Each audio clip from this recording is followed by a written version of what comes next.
오늘 같이 읽은 마태복음 6장 14절 15절 말씀 중심으로 용서라는 제목으로 말씀 나눌 은혜 길을 축원합니다. 아멘. 여러분, 장발장이란 이름을 기억하시죠? 빅토르 위고가 쓴 유명한 장편 소설 레 미제라블에서 나온 주인공 이름이죠. 이 장발장 젊은 시절에 배가 너무너무 고파서 빵 한 덩어리 훔쳤어요. 그것이 제목에 대해서 5년형 선고받고 감옥에 갇히게 됩니다. 이 장발장이 가만히 생각해 보니 너무너무 억울해요. 빵 한 덩어리 훔쳐 먹었다고 5년 선고하다니. 그래서 계속 탈옥을 시도합니다. 그 바람에 형기가 늘어납니다. 5년이 7년 되고 8년 10년 되고 계속 늘어나서 19년이란 오랜 시간 감옥 생활을 하게 되죠. 근데 그 19년이란 오랜 세월도 그를 변화시키지 못했어요. 19년 형기를 다 마치고 추록한 그날 밤에 장발장이 어느 성당에 들어갔습니다. 그리고 그곳에는 은촛대 하나 훔쳤습니다. 근데 경찰에 붙잡혔어요. 장발장이 경찰 손에 이끌려서 은촛대 훔친 성당에 오게 되었습니다. 그런데 뜻밖에도 주교님이 환한 얼굴로 장발장을 반갑게 맞아주었습니다. 또 만났군요. 잘 왔습니다. 참 반갑습니다. 그리고 이런 말을 해요. 아니, 내가 당신에게 준 은촛대는 뭐 때문에 갖고 왔어요? 내가 준 것이니 당신 마음대로 팔아서 쓰지 왜 갖고 왔어요? 뜻밖의 그 말 한마디가 장발장 일생을 완전히 뒤바꿔 놓았습니다. 19년 긴 감옥 생활도 그를 바꾸지 못했는데 주교님의 깊은 마음에서 우러나온 이해와 용서의 말 한마디가 장발장 일생을 180도 바꿔놓은 것입니다. 그때부터 이 장발장은 남을 위해서 살기로 결심을 했어요. 아주 헌신적으로 살았습니다. 모험적인 삶을 살았습니다. 그의 인생이 변화가 되었습니다. 그 뒤에 장발장이 어느 작은 도시에 시장님으로 선출되었습니다. 그런데 장발장을 끝까지 쫓아다니면서 괴롭히는 형사 한 사람이 있었습니다. 그 이름은 자벨 경사라는 사람인데, 이 자벨은 장발장이 탈옥범이라는 사실을 만천하에 공개함으로써 장발장을 생매장시켜 놓고 작정하고 쫓아다녔습니다. 그럴 즈음에 프랑스에 대혁명이 났습니다. 세상이 뒤바뀐 것입니다. 장발장을 존경하고 그를 따르는 젊은이들이 자벨을 붙잡아 왔습니다. 이런 악질적인 것은 총살해버려야 된다. 목청을 돋우었습니다. 그러나 장발장이 청년들을 설득했어요. 그리고 자벨을 풀어주어서 자유의 몸이 되게 해주었습니다. 그때 자벨 경사가 장발장 향해서 이상하다듯이 물었습니다. 당신이야말로 나를 죽이고 싶도록 미워할 텐데 어떻게 나를 살려줍니까? 그때 장발장이 지난 과거를 회상하면서 이렇게 대답합니다. 이 세상에는 참으로 넓은 것이 많이 있어요. 저 광활한 대지를 보세요. 얼마나 넓습니까? 저 바다는 대지보다 더 넓지 않습니까? 저 하늘은 바다보다 더 넓지 않습니까? 그러나 저 푸른 하늘보다도 저 광활한 대지보다도 더 넓은 것이 있습니다. 그것이 무엇인지 아시오? 그것은 용서라고 하는 관대한 마음이라오. 장발장은 자기가 과거에 보았던 용서의 정신, 자기의 일생을 바꿔놓은 용서의 말 한마디 생각하면서 처음에서 우러나는 진실한 말을 해주었던 것입니다. 바로 그 한마디가 얼어붙었던 자벨 경사의 마음을 눈돋듯이 완전히 녹여내렸습니다. 자벨은 지난날 과거의 잘못을 뉘우치고 참으로 성실한 삶을 고 남을 도우는 삶을 살게 되었습니다. 성도 여러분, 이와 같이 용서라고 하는 것은 깊은 감화력이 있습니다. 언제든지 용서가 있는 곳에는 아름다운 열매가 맺히게 되었습니다. 이런 귀한 열매 맺기를 축원합니다. 이 시간 우리 모두에게 하나님이 은혜 베풀어 주셔서 내가 누구를 용서해 줘야 될 것인가 깨닫는 시간 되기를 바랍니다. 경우 따라서는 남편 될 수 있어요. 이번에 온 대가족 모였는데 번듯이 누워서 리모컨만 왔다 갔다 하고 도무지 시동생 또 위에 어르신도 다 한 분씩 가서 설거지 하는데 손가락 까딱까딱 집에 오자마자 얼마나 미운지 그때부터 남편 생각도 지지 않고 그 인간으로 바뀌었습니다. 근데 우리가 이 용서하는 사람이 그 인간이 될 수가 있어요. 때로는 이 동서들은 열심히 찌짐도 굽고 이것저것 하는데 요래 뺀질 저래 뺀질 아이고 눈총 받는 자기 아내 보니까 얼마나 부끄럽고 오다가 차에서 대판 싸웠어요. 야새 같은 마누라가 될 수가 있겠죠. 아이고 얼마나 시어머니가 참으로 애를 먹이는지 진짜 보기 싫어요. 시금치도 보기 싫고 다 보기 싫어요. 근데 그 시어머니가 될 수 있고 또 시누이도 될 수 있고 경우 따라서는 오늘 같이 예배하는 우리 교인들 가운데 한 사람일 수가 있습니다. 그리고 나에게 어떤 상처를 줬다 할지라도 깨끗하게 잊어버리고 다 용서해 주는 바다 같은 관대한 마음 갖기를 축원합니다. 아울러 또 누가 내게 와서 나는 잊어버렸는데 까맣게 잊어버렸는데 어떤 문제를 내놓으면서 당신 그 사람 생각나지 않느냐 그렇게 기억나게 해주는 그 사람도 용서해야 되고 그리고 용서할 수 없는 내게 무릎 꿇고 기도할 때 주님께서 용서하시는 용기도 주시고 믿음도 허락하시는 그 믿음의 길을 축원합니다. 이렇게 하게 되면 서로 사랑하고 서로 사랑받는 사람 될 때 이 도시는 좋은 도시가 될 거예요. 우리 교회는 좋은 건강한 교회 될 줄 믿습니다. 여러분 가정은 향기나는 가정 될 줄 믿으시기 바랍니다. 그래서 오늘 저는 이 용서의 정신에 대해 생각하며 은혜 받고자 몇 가지 준비했습니다. 첫 번째, 왜 용서해 줘야 되는가? 그걸 한번 생각해 볼까요? 우리가 왜 용서해 주는가? 두 가지 생각할 수 있어요. 첫 번째 이유는 오늘 본문 말씀에서 우리 주님께서 분명히 말씀했습니다. 우리가 형제의 잘못 용서해 주면 하나님께서도 우리의 잘못을 용서해 주지만은 형제의 잘못 용서해 주지 않으면 하나님께서도 우리의 죄를 용서하지 않는다. 분명히 말씀했어요. 우리는 하나님께 용서받기 위해서라도 형제의 잘못 용서해 줘야 되는 것입니다. 이 사실을 예수님이 분명하게 하고자 마태복음 18장에 나오는 빚진 종의 비유를 통해서 이 사실을 우리 깨우쳐 주었습니다. 어떤 임금님에게 종이 있었어요. 그 종이 임금님에게 많은 빚을 졌는데 1만 달란트라. 1만 달란트가 얼마나 많은지 알아요? 유명한 역사학자 요세푸스에 의하면 옛날에 이 유대 나라가 로마에 압제당할 때 온 나라가 1년 동안에 바친 그 세금이 800달란트. 그러니까 800달란트도 아니고 8,000달란트도 아니고 더 많은 1만 달란트를 왕에게 빚졌다. 엄청난 애수라 생각할 수 있죠. 도저히 갚을 능력이 없어요. 그래서 종이 임금님에게 사정사정했어요. 임금님 나를 불쌍해 주세요.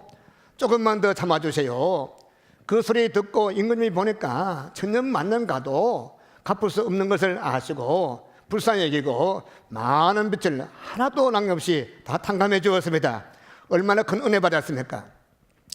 이제 기쁜 마음으로 누르러라 하면서 댁을 밖을 나오는데 1년 전에 내게 돈 빌려간 자기 동료 앞을 지나가는데 100데나리온 그 100데나리온은 자기가 탕감받은 1만 달란트 비하면 아무것도 아니요. 태평양 바다에 물 한 컵밖에 안 되는 그것을 보고 맥살을 잡고 사정사정해도 사정을 듣지 않고 감옥에 집어넣었습니다. 주위에 그 모습을 많은 동료가 보았고 그 소문이 임금님 귀에 들어갔습니다. 임금님이 대노했습니다. 종을 불렀습니다. 이 악한 종아, 내가 너에게 그 많은 돈을 탕감해 주었다면 너도 동네의 적은 돈을 탕감해 주는 것이 마땅하지 않겠느냐. 그렇게 나무라면서 탕감했던 거 다 취소했어요. 그리고 그 돈을 갚기 전에 나오지 못한다 하면서 깊은 감옥에 집어넣었습니다. 이 비유를 누가 말씀했어요? 예수님이 말씀했어요. 예수님이 이 말씀을 하시고 이 비유 말씀하시고 결론적으로 마태복음 18장 35절에서 이렇게 말씀해 주었어요. 너희가 각각 중심으로 형제를 용서하지 아니하면 내 천부께서도 너희에게 이와 같이 하시리라. 우리가 형제를 용서하지 아니하면 하나님께서도 우리의 잘못을 용서해 주지 않는다 분명히 말씀해 주신 것입니다. 성도 여러분, 여러분은 우리가 하나님 앞에 지은 죄가 얼마나 큰 줄 아십니까? 1만 달란트가 아니에요. 그것보다 수백 배, 수천 배가 될 수 있습니다. 깨닫기를 축원합니다. 도저히 갚을 능력 없는 것을 전능하신 하나님이 아시고 자기 아들 예수 그리스도를 십자가에 못 박아서 피 흘림으로 말미암아 우리의 죄값을 다 용서해 주신 것을 믿으시기 바랍니다. 이 사실을 깨닫게 될 때에 용서할 수 없는 사람 아무도 없어요. 만약 아직까지 용서할 수 없는 사람이 우리 집에도 있고 교회도 있고 내 주위에 있다면 그 사람은 사죄의 은총, 구속의 은총을 체험하지 못한 사람일 것입니다. 어떤 성도가 유명한 요한 웨슬레 목사님에게 이렇게 말했습니다. 목사님, 다른 사람 죄는 다 용서해 줄 수 있는데 그 사람 죄는 도저히 용서할 수가 없어요. 어떻게 하면 좋겠습니까? 그러니까 요한 웨슬레 목사님 말씀하시기를, 성도님 큰일 났어요. 이제부터는 성도님은 절대로 죄지면 안 돼요. 왜? 하나님은 형제죄를 용서하지 못한 사람은 용서해 주지 못하기 때문에, 안 한다기 때문에 절대로 죄 용서 받을 수 없기 때문에 죄지면 안 돼요. 여러분, 이 세상에 죄 안 짓고 산 사람이 있습니까? 그래서 예수님께서 주기도문에서 이렇게 말씀했습니다. 우리가 우리에게 죄 지은 자를 사하여 준 것 같이 우리 죄를 사하여 주옵시고. 이를 바꾸어 말씀하면, 만약에 우리가 우리에게 죄 지은 형제를 사하여 주지 않는다면 우리 죄를 사하여 주지 않아도 괜찮아요. 이런 기도가 되는 것을 알아야 되는 것입니다. 또 한 가지 이유가 뭡니까? 두 번째 이유는 우리의 영과 육이 바로되고 강건하기를 원한다면 형제의 잘못을 용서해 줘야 되는 것입니다. 형제의 잘못을 용서해 주지 못하고 내 마음에 미움이 꽉 차 있고 원한과 정욕심이 꽉 차 있으면 기쁨이 없어요. 또 평강도 없어요. 찬송 불러도 내 영혼 깊은 데서 찬송이 나오지 않습니다. 입으로만 달싹달싹 찬송은 나와요. 전에 그 잘하던 기도가 막힙니다. 밤을 새우며 온몸을 흔들어도 기도가 나오지 않아요. 이와 같이 용서하지 못할 때는 바른 신앙생활을 할 수가 없는 것입니다. 평강이 있습니까? 기쁨이 있습니까? 기도를 할 수가 있습니까? 찬송을 할 수 있습니까? 또 한 가지 용서하지 못한 사람은 그 육신도 발휘될 수가 없는 것입니다. 여러분, 우리 마음에 미움이 꽉 찰 때 걸리기 쉬운 병이 있습니다. 무슨 병이죠? 화병이에요. 화병이 생기면 첫 번째 증상이 소화가 되지 않습니다. 몸이 그 다음에 말을 듣지 않습니다. 우리 속담에 사촌이 노는 살면 배 아프다. 왜 배 아픕니까? 소화가 안 되니까. 왜 배가 아픕니까? 위 속에서 엔돌핀이 나와야 소화가 되는데 엔돌핀은커녕 독소만 나옵니다. 그래서 위궤양, 위상가다, 이런 모든 병은 정신적인 원인 때문에 생기는 경우나 의학 잡지에서 말하고 있지 않습니까? 어떤 교회 열심히 신앙생활 하는 자매가 있어요. 까닭없이 소화가 되지 않아요. 음식을 먹으면 자꾸 토해냅니다. 그래서 먹어도 소화는 안 되고 딱 토해내니까 몸이 바짝 말랐어. 병원에 가니까 원인을 알 수가 없어요. 아무리 치료받아도 차도가 없어요. 백약의 무효입니다. 그래서 모든 걸 포기하고 기도원에 들어갔어요. 그런데 기도원에서 생활하는 가운데 놀랍게 건강회복하게 되었어요. 병이 사라졌어요. 병원에 가서 진찰해 보았더니 병이 다 나았다는 거예요. 건강회복했다는 거예요. 진찰했던 의사 선생님이 깜짝 놀랐습니다. 우리는 또 알 수 없는 불치의 병인 줄 알았는데 어떻게 건강회복하게 된지 물어보았습니다. 그러자 그 자매가 이런 얘기합니다. 본시 그 자매에게는 사랑하는 한 남자가 있었어요. 서로 결혼하기로 약속도 하고 네 없는 나는 않고 없는 찐빵이나 계산하면서 서로가 주고받고 온 동네방에 소문나는데 그런데 그 남자가 고무신 거꾸로 신고 어떤 여자하고 단단딱 결혼해버렸어요. 마음에 미움이 싹트고 정오가 도사리고 온 몸이 아프기 시작하는데 먹어도 소화도 되지 않고 토하기만 했습니다. 그래서 나중에 포기하고 기도원에 간 거예요. 거기에서 평소에 교회에서 만나지 못한 예수님을 만나게 되었습니다. 예수님 사랑을 깨닫게 되었습니다. 예수님 용서 정신을 배우게 되었습니다. 그래서 진심으로 그 형제를 용서해 주었습니다. 위에서 기도해 주었습니다. 축복해 주었습니다. 그럴 때 마음에 평강이 생겼어요. 그 마음에 기쁨이 생겼어요. 그러니까 이제 먹을 수 있는 음식들이 계속 들어갈 수 있고 정신도 육체도 다 건강하게 되었습니다. 여러분 가운데 혹시 마음이 답답한 분 계십니까? 괴로운 분 계십니까? 내가 용서할 사람이 누군지 깨닫는 제가 되기를 축원합니다. 용서하지 않으면 절대로 마음 평안할 수가 없어요. 미움이 꽉 찼는데 어떻게 그것이 주의 평강에 들어갈 수 있겠습니까? 기도가 안 되는데 말씀 들어도 은혜가 되지 않는데 왜 그렇습니까? 내가 아직까지 내 속에 무언가 있구나, 미움이 있구나, 원한이 있구나, 증오심이 있구나, 아직까지 내가 용서할 사람이 있구나 깨닫고 하나님께서 깨닫는 은혜 주시고 또 용서하시는 은혜 베푸기를 축원합니다. 그럴 때 오늘 예배 돌아갈 때에 이런 마음에 다시 은혜가 회복되고 첫사랑 회복되기를 축원합니다. 그 다음 두 번째, 어떻게 용서해 줘야 되는가 살펴볼까요? 첫 번째는 조건이 없어야 되는 것입니다. 무조건 용서해야 돼요. 하나님께서 여러분과 저의 죄를 용서하실 때 조건이 있었습니까? 마찬가지 우리가 형제가 참으로 용서를 구하고 무릎 꿇고 오면 용서하겠다 그런 조건 붙이면 되겠습니까? 그들이 오지 않는다 할지라도 조건 없이 하나님이 날 용서해야 되는 것입니다. 그 사람이 먼저 와서 고개 숙이고 손 먼저 내밀고 먼저 미안하네 용서를 구하면 용서해 주겠다. 그건 참된 용서가 아니에요. 진정한 용서가 될 수가 없어요. 무조건 용서하기를 축원합니다. 아멘 안 됩니까? 아멘. 그 다음 두 번째, 중심에서 우러나는 용서를 해야 돼요. 우리 예수님께서 비유 말씀하시고 결론적인 말씀 마태복음 18장 35절 말씀 뭐라고 말씀했습니까? 너희가 각각 중심으로 형제를 용서하지 아니하면 내 천부께서도 너희에게 이와 같이 하시리라. 말로는 용서했다. 겉으로 악수는 했어요.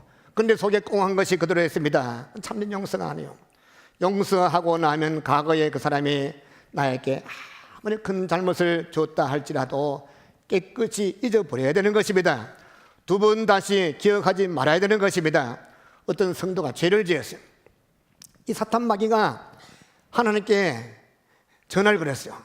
여보시오 하나님, 하나님은 죄를 싫어하지요. 그런데 하나님의 자녀라고 하는 상주수문께 누구누구가 지금 막 죄를 지었어. 그 제가 알려드리는 거예요.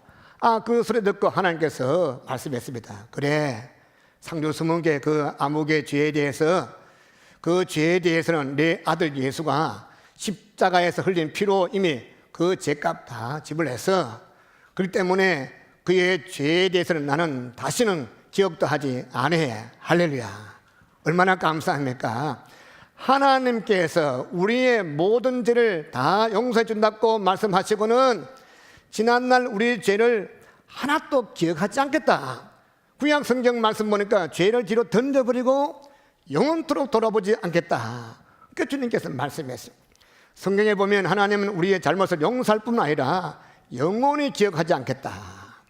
우리도 이웃이 잘못했을 때 조건 없이 용서해주고 중심에 우러나오는 진정한 용서하기를 축원합니다. 원하시면 아멘. 세 번째 마지막 어떻게 하면 용서할 수 있는가? 우리가 다른 사람을 용서하려면 주님을 생각하면서 주님께 모든 걸 다 맡겨야 됩니다. 우리가 살다 보면 참 억울한 일 참 많이 당해요. 여러분 TV라든지 다른 여러 가지 경로 통해서 다른 사람 억울한 일 당할 때 내 일도 안 했는데도 불구하고 얼마나 속이 아프고 분노가 채올릅니까? 그런데 내가 억울한 일 당할 때 얼마나 힘들겠어요? 견딜 수 없는 모욕 당할 때 얼마나 많습니까? 교회에서도 열심히 일한다고 일하는 대가가 오해받을 때 얼마나 많습니까? 상처를 받고 힘들 때 얼마나 많습니까? 그러한 때라도 내 사사로운 감정으로 내가 그 원한을 갚으려 하면 안 된다는 거예요. 성경 말씀 뭐라 했습니까? 온수 갚는 것은 네가 할 일이 아니야.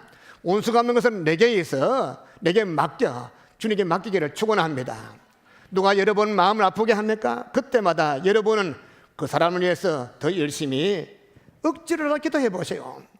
그리고 그에게 억지로라도 뭐 갖다 줘 보십시오.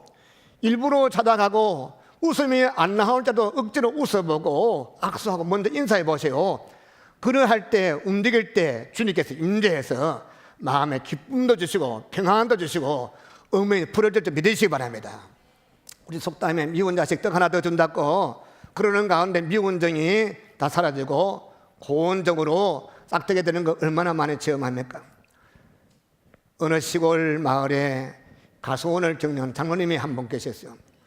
어느 날 밤에 그 동네에 사는 소년 하나가 가수원 울타리 뚫고 들어갔어요. 사과나무에 올라가서 막 사과 딸라 하는데 장로님께 들켜버렸습니다. 여러분 시골에서 자라신 어르신들 잘 알겠지만 시골 자랄 때 수박설이, 참외설이 얼마나 많이 했습니까? 근데 고약한 주인 만나면 기사대기 남아나지 않지 않습니까? 참외 하나, 수박 하나 갚는 게 재수가 아니에요. 고약한 사람 만나면 밭 전체를 다 물어줄 그런 어려운 일도 생기지 않습니까? 이 장로님도 처음에는 화가 나서 혼내주려 했습니다. 그러다가 예수님 사랑을 생각하면서 내가 용서해 줘야 되지. 그래서 다가가서 이런 말 했어요. 야, 조심해서 내려오너라. 밤중에 발 잘못 디디면 큰일 난대. 손을 내밀고 부축해 주면서 그 아이를 땅에 내려오게 하고는 그 아이 손을 잡고 광으로 데리고 갔습니다. 이미 광에는 많이 따놓은 사과가 가득 있습니다. 큰 자루에 그 아이가 짊어지고 갈 만큼 잔뜩 넣어서 돌려보냈습니다. 그 다음에는 나무 상자에 가득 담아서 제일 좋은 거 골라서 그 집에 보내고 1년 보내고 2년을 3년을 보냈어요. 이 3년을 보냈더니 그 아이 부모님과 온 식구가 너무너무 감사해서 아이고 우리가 갚을 능력은 없고 그 사랑 어떻게 베풀까? 장로님이 다니는 교회 다니자. 그래서 온 가족들이 장로님 다니는 교회 출석하게 되었어요. 그때 비로소 그 소년이 3년 전의 사건을 아빠 엄마에게 얘기해 주었어요. 듣고 보니 자기 아들을 벌하지 않고 용서만 할 뿐 아니라 큰 사랑 베풀어준 장로님의 사랑 감격했어요. 그래서 온 식구들이 열심히 교회에 출석하고 믿음이 자라서 교회에 훌륭한 일꾼 됐다는 그런 시작가 있습니다.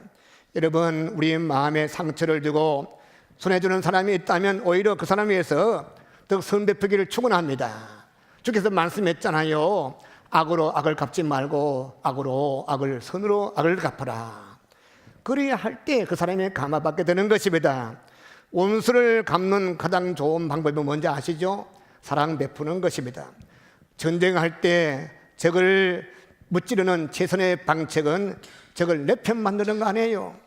이 말씀과 이 교훈을 새겨 듣고 우리의 사랑 베품으로 말미암아 많은 영혼을 주 앞 인도하기를 축원합니다.